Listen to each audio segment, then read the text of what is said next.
Hello, thank you for watching this video. This will be my first video ever that I will do some restoration for you to see.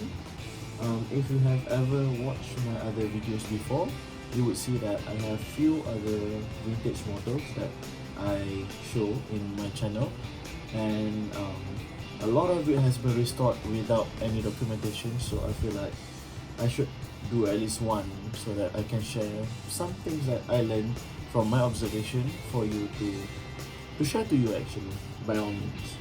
So what I have here is a very special machine that I recently bought from a stranger actually. It wasn't really cheap anyway, but I feel like it's worth it. So always buy your machines to the price that you feel that it is worthy of. So apparently this machine that you see here is a Singer class 15.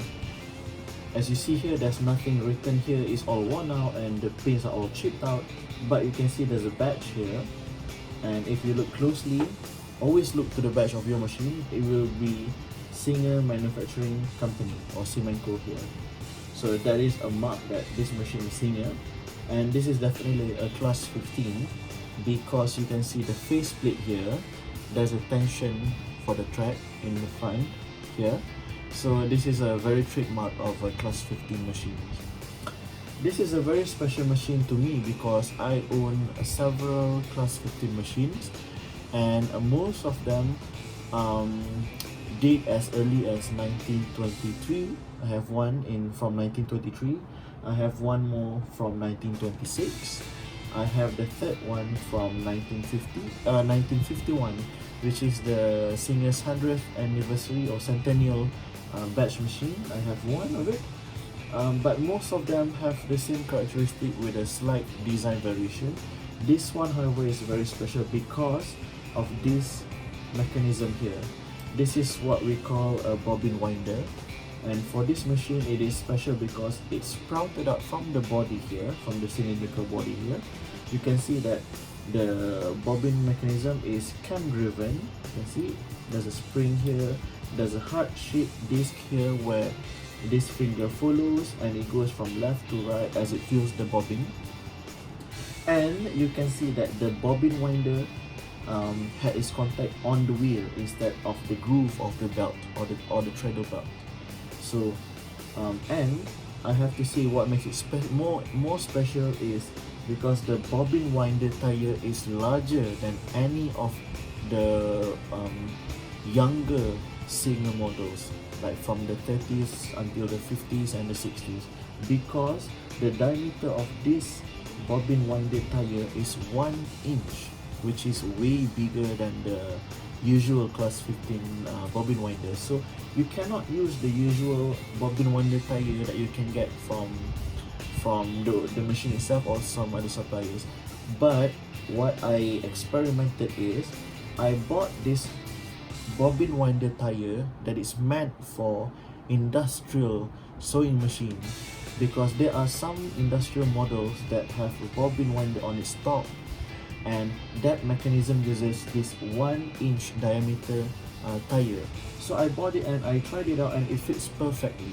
So if any of you that found this kind of machine with this bobbin winder mechanism as large and as unique as this, you can try the industrial bobbin winder tire to use it and put it on the mechanism. Let me show you how it works. My machine originally came with a hand crank. This is the original, but the handle here is very poor because it is wrapped in fabric instead of a wooden handle. But I digress. Let's see. If you put your finger here to contact the wheel to the balance wheel, you can see that it moves. Voila. See? The finger moves. That means that this bobbin winder tire fits the spindle, I would say, perfectly. So besides that, I bet you want to know, when does this machine get manufactured? There's a serial number on every vintage Singer machine model, and it is located in front of here. Older models of Singer machine, mainly the colored ones, the beige, the green, the blue, they have their serial number on below the bed, and it varies from here to here to here and at the back. Most of the time when the serial number is at the back, usually is a featherweight machine. But other than that, serial number are always in front of you. You can see it, it is visible to your eyes. And I can see that the serial number here starts with an F and followed by 6 digits. So when you check, one of the sites that you can use to check for a machine's age and its manufacturing or commission date is ISMACS, ISMACS. You can Google that, and they have a website that shows a huge table with a lot of serial numbers which you can use to date any machine that you bought. So when I continue my research, the serial number shows that if it starts with an F, most of the machines in the list are commissioned at least or manufactured from the year 1910. And when I narrowed down to the digits next to the letter, it really showed that this is manufactured between January and June 1910. And I believe it was manufactured in I think it was 150,000 in a batch, I think. So that is quite a huge number of commissions for 6 months. So the special part for this machine, because class 15 is a very popular model for Singer, there's a very lot of design variations you can see, because this was first manufactured from the very late of 19th century until now, basically until now. So this is one of the earliest variation. You can see that the faceplate is very plain. This is just plain polished metal. I think this is nickel or chrome.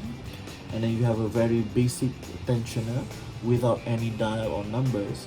But you can see that this is a very early version. If you disassemble this tensioner set, it is very different from the modern machine ones. I will show that later perhaps. Besides that, you can see that earlier class 15 models have the needle bar goes out of the machine. Earlier models won't go out. The needle bar won't go out of the machine. It will stay here because it is quite short. It goes up and down within the head of the machine. But this one is very old, so it goes out. And one of the telling details of this machine shows that this is the variation of 15K30. Basically, this machine has the designated letter K, means it was manufactured in Kilbarry, Scotland, and the variation of 30 because you see the shape is very unique. It's curvier shape shows that it is older, because younger models would have slightly straighter body, and the badge sits lower. Younger machines would have its badge a bit above here, centered, just right below the stitch length level. That is one of the characteristic of a very old 1530 model. Besides that, you can see what makes it very old is that the feed dog here, perhaps you can't see because I'm just recording this using my cell phone. The feed dog here is very narrow. Narrow feed dogs means it is an old model, because if you see very older machines like the class 27, class 28, you can see that the feed dogs are very narrow. That's just 2 bar of feed dogs. A younger model or later models would have a separated part between the feed dogs, so it comes in 2 sets to the eyes. But here is just 1 set without any gap. It is connected, so it makes a very narrow area for the needle to stitch on. And besides that, you can see that the presser foot is very old. It doesn't clamp with 2 I would say 2 hooks here, but you insert it from below, just like an industrial presser foot, but this is slightly shorter, so it shows that it is very old. If you want to identify easier, I believe that the class 27 and class 28 has the same the same straight stitch pressure foot. That was quite mouthful. So that is it. I am very lucky because at 1910, Singer decided that the machine will use oscillating hook that uses a shuttle hook, because earlier than that, I believe from 1895 until 1900, I think, they have an earlier version of this class 15. They call it improved family model, which uses a hook style which is called a long beak hook. So a long beak hook would use is entirely different system, but it moves quite similar like this. It oscillates, but it doesn't have any shuttle, and it doesn't have a bobbin case. I think it is built in with the mechanism. And the most important thing with improved family is that the bobbin is not the same as the one that is used here. Basically, this 1910 model uses the same bobbin as you would use today with the class 15 machine. So that is how good Singer is from back then until now. Okay, I hope you don't mind me because I talk a lot, but I like to share stories about this. Perhaps you would enjoy this just like me. So this is the first part of my restoration video. I will show you a few things that I use at the beginning of a restoration, such as you would have an array of screwdrivers. This one is the big one. You can use it to unscrew the hand crank bolt, and then you can use it for any of the screws here. You may as well have a finer point, but the most important one is you should have an offset screwdriver, just like this, because there are certain parts of the screws which are old and it might be slightly reluctant to go out. Don't worry, use your usual rust remover, give it a tap, and then you should use an offset because it gives you more traction when you turn the screw, so it would lessen the risk of wearing out the screw. With this machine, I had an issue with the needle plate screw. It was practically glued, but it is not literal. It is glued because it has not been in contact with oil for quite a long time, I think. So I gave it a little tap, and then I used my offset screwdriver for it, and it finally moved.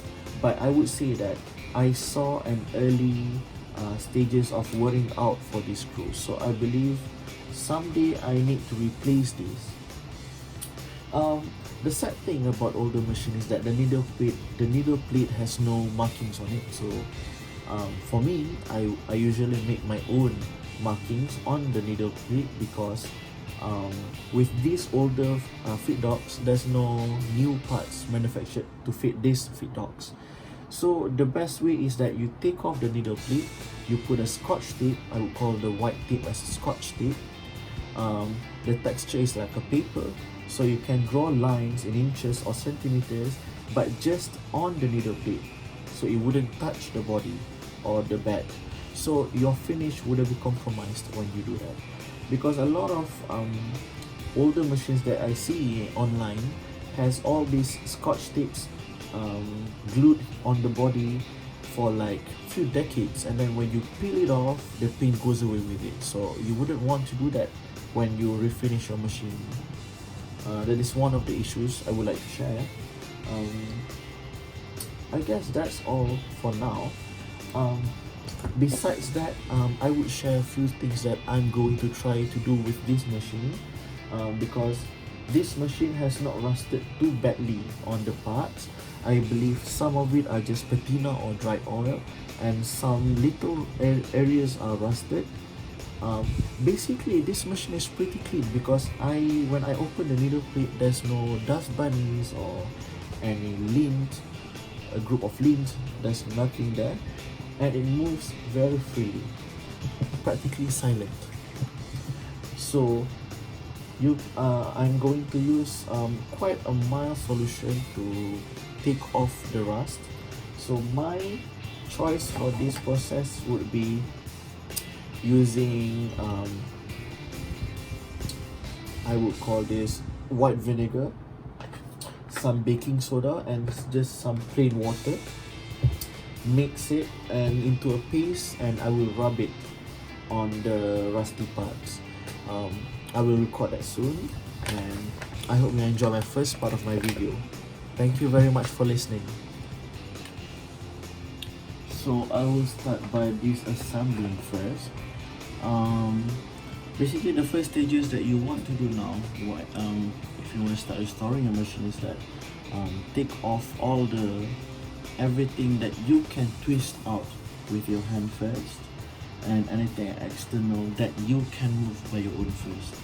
Usually I usually would take out the faceplate, the needle holder, you can see here, the presser foot screw, and then the needle plate, the cover plate, and then the feed dog, and everything under here except for the hook, the shuttle hook. You can take off this stitch length lever, and definitely you should try at least to take off your bobbin winder. Usually for younger or recent models, the bobbin winder will be connected to the treadle back cover up here, and there is a screw here. If you unscrew that, it will take the treadle back cover together with the bobbin winder set, so it's easier then. But here there's a one big screw here. I will need to unscrew it, then I can take this off, and then I can take the separate treadle cover off, and then lastly the wheel and the clutch here. So the most important about the clutch is there's a small screw that controls the clutch. If you lose that screw, it will be very hard for you to wind your bobbin without your needle moving. So I would not unscrew the small screw fully, only just a slight turn, so that I can finally fully take off the clutch knob from the balance wheel. So let's try to do that now. Firstly, I need to take off the hand crank first, because I'm not going to restore the hand crank. I do own a few hand cranks with my collection. I rarely use them because I prefer treadling or using the motor. But I feel like it's a lovely thing to collect here. And you see, the hand crank here, it has lost its there's a leather bound here to reduce the rattling sound when this finger contacts to the balance wheel, the space between them. Without the leather, it will be very clinky. You can hear the clinking sound a lot without the leather. So if you got a hand crank and it sounds clinky, just find something shock absorbing like leather, felt or anything, and wrap around here. It will reduce the sound. What you can do if you want to use hand crank is that you just need to oil it first, because there are all oil holes here. Few versions would have oil holes, but this one doesn't, I think. What you can do is that there's a space around here, and you can see gear teeth. You just oil it and then turn it around so that the oil spreads. So that's all what you need to do if you want to use the hand crank. And this one has no problem, it moves freely. Yeah, it still has the original decals, if you see, slightly golden here, and this is very clear here. It's already silvered. Voila, you can see it clearly now. It's already silvered. Let me put this aside first and focus on the machine. Voila. Make sure put all your screws in a designated container so that it won't be lost. That is the very basic thing to know. Let me show you the clutch knob.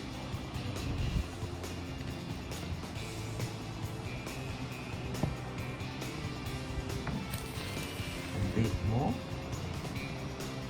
There. Alright.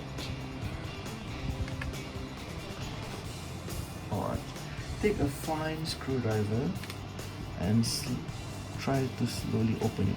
If the screw is reluctant to unscrew, give it a few tap with your hand knuckle, or perhaps lightly with a hammer, and then just try to turn. But the best thing is just spray some rust remover or de-ruster on the screw and it will turn easily. So do not turn it fully out, just few turns, and then voila, turn slowly. Don't be too vigorous, don't turn vigorously, because there are a certain part that will fall off and might be lost if you are reckless. Turn slowly, and this is the part that I talk about. Most of the time it will fall down, but since this has not been cleaned yet, it is quite sticky, so it stayed there. This is what we call a washer. This is the stuff that help the clutch to stop the needle from moving and control the needle movement. This balance wheel is quite unique because it is quite deep. You see, the distance from the washer to the base of the balance wheel is quite thick. I think with the later models, it's quite narrow. Yeah. So let's take that off. All right, there.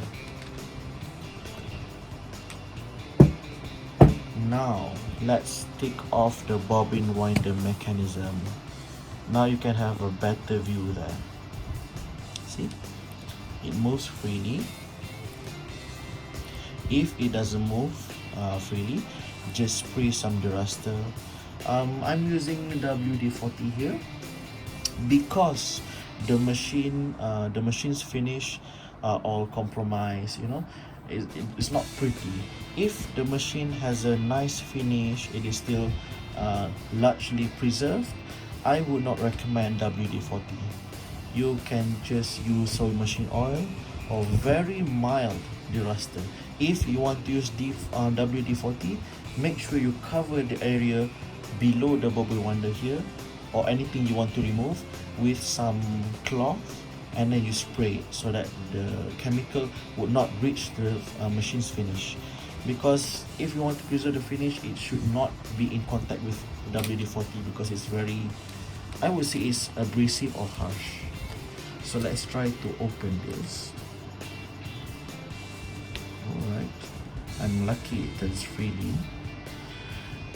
Usually, most of the time, this kind of screw would have very tiny washers included inside them. So turn your screw slowly, not too vigorously, because things might fall off. You could see that I have a small metal box under the machine because older machines do not have the little feet that gives them the ability to stand. Without this metal box, the machine would be lopsided. One would be lower than the other. See, you can see a small washer there. That is what I talked about just now.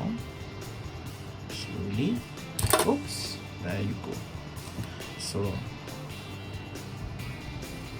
this is the screw and this is the washer. For now, just keep them together, perhaps with a clutch knob, and voila, this is the very interesting bobbin winder. You would see this kind of style of bobbin winder with class 27 or class 28. They are very old machines from late 18th century, from the 1890s. You would see this kind of mechanism with them, and you can see how big the bobbin winder tire here is compared to the modern ones. And this flap, you see, this flap is springy because inside here you can see something sticking out. Hold on, let me focus. Alright, you can see something sticking out. That is the leg of a spring. Just like a normal bobbin winder, the flap will always be connected to a kind of spring. So be careful when you want to take off this flap, because if you take it off vigorously, the spring will fly off to the to the crooks and places you wish never existed. So do it carefully. Let me show you here.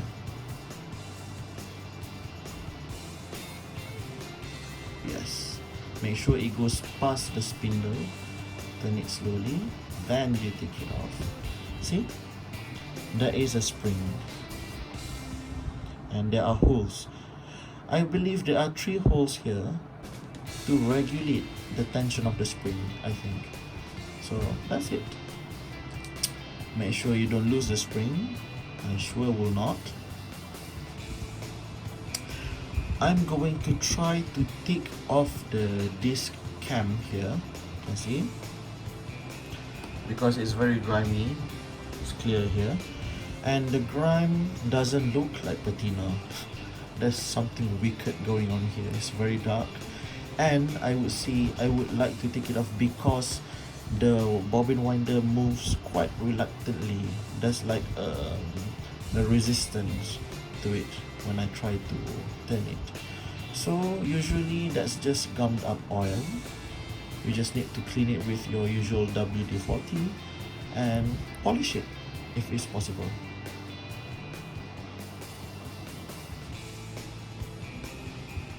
Hello there. So right now I've just disassembled the front part of the machine. So this is the close-up for the faceplate. Looks still good, just some light polishing, I think. Light rust. This is the hook assembly. Not so bad actually, not heavily rusted. The shuttle moves easily. Focus on it. There. See? The yellowish part you see here is just old oil or patina. I think it's easily cleaned, I think. But the sad thing about this machine right now, the sad thing about this machine right now is that the screws that is holding up the feed dog is currently worn out, so I cannot twist it out. So I can only clean it intact with the machine. Therefore, that's why I am putting this machine this way, because normally from my machines I do not disassemble everything below the bed because this is not my cup of tea. So I'm just going to rub the baking soda onto all these parts and then clean it up with WD-40. As you know, this is what happened with the bobbin winder just now. You can see that it is partly clean. You can see it started to shine a bit now. This is rusted, but this is the actual color. See, it's cleaning up a bit better now. This is okay considered to me, still okay, so I'm sticking up to this. I'll update you guys after this. So I have prepared here this quite runny paste of baking soda, slight amount of water, and then few drops of white vinegar. So you get some paste. Perhaps you can get a used toothbrush and then use it to rub on some rusty parts or grimy parts like here. Sorry, I'm just still figuring out the camera. So you can rub it on the grimy side here with the paste. So this is my first time, so let me try to do it in front of you. Perhaps you can line your working surface with some cloth or a used t-shirt so it's safer. Take some of the paste and then rub it here.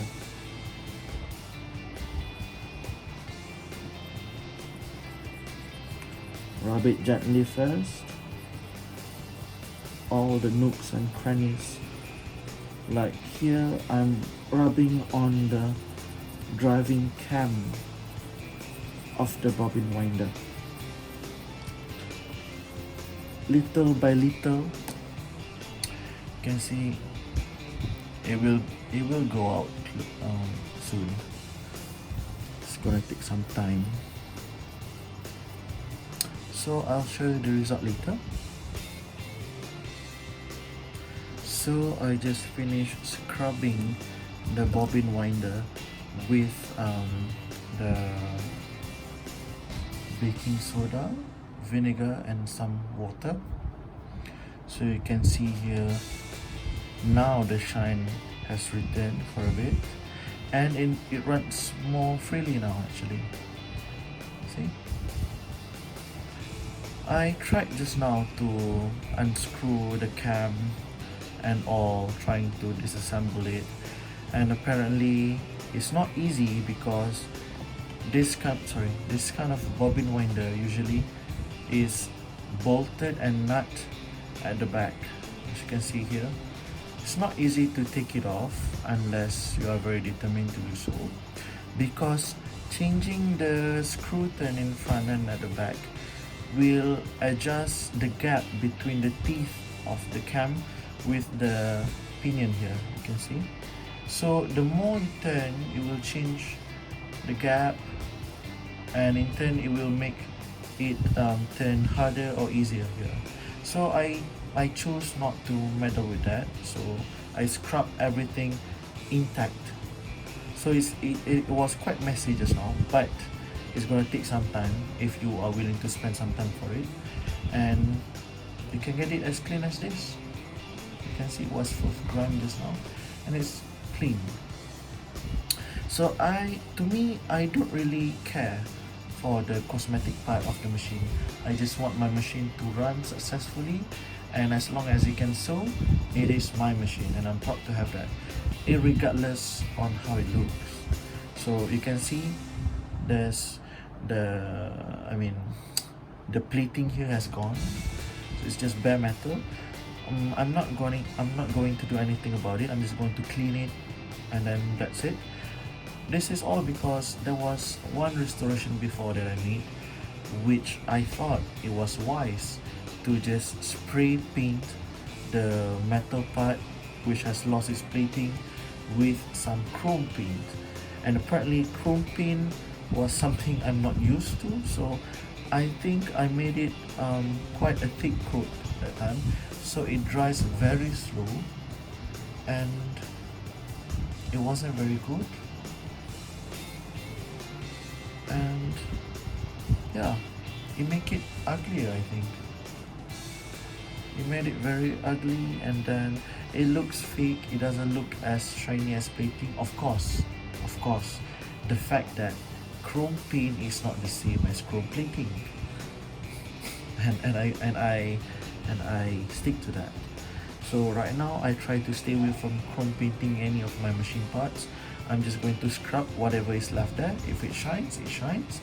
If it doesn't, I just make sure I cover it with a coat of sewing machine oil and then let it dry, so that it is safe from flash rust. So I think that's it for now. I'm going to polish other things, and like this, the Bobbin Winder flaps and everything, and I will show it again here. So this is the result from scrubbing all the rust. I tried my best with the baking soda and vinegar, but I think what I could take off is only the grime, but not the deep level rust, I think. So for the faceplate, I thought I could take the whole rust off, but yeah, there's some left, and I think this is good enough because it's already shiny. I have no problem with it for now. But for the back plate, it's looking quite nice. It was dull and yellowish before, so now it's silverish and hardly any grime left.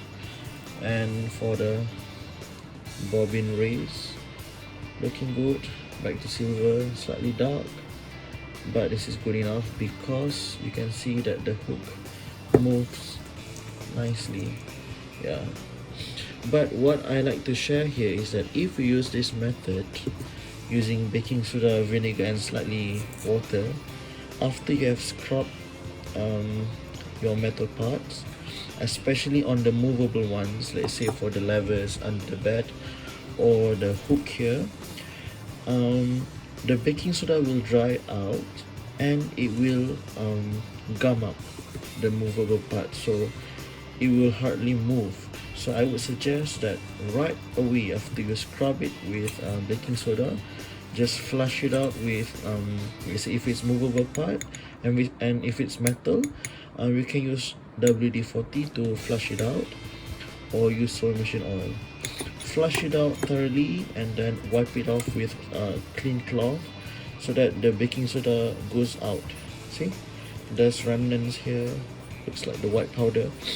Dries out, and if you did not clean it, it will gum up and your movable part will get stuck, and I think it will cause many problems, because after I clean out the lower part for this machine, the hand wheel goes a bit stiff and I couldn't move it. But now, after I flush it out with some WD-40, it moves freely without any clunk. By the way, since I couldn't take out all the bars in the front, I just scrub it with some scruff dish washer and go inside, go around anywhere as far as you could, and just scrub as usual, and it still turned out nicely. All the grimes got off and it's looking clean now. And don't forget, flush it out and oil it again so that it will not clump up and you can move it freely afterwards. So I'm gonna take some rest after this because my hands are sore from scrubbing everything by hand. Yeah, I'm glad this is turning a bit good now.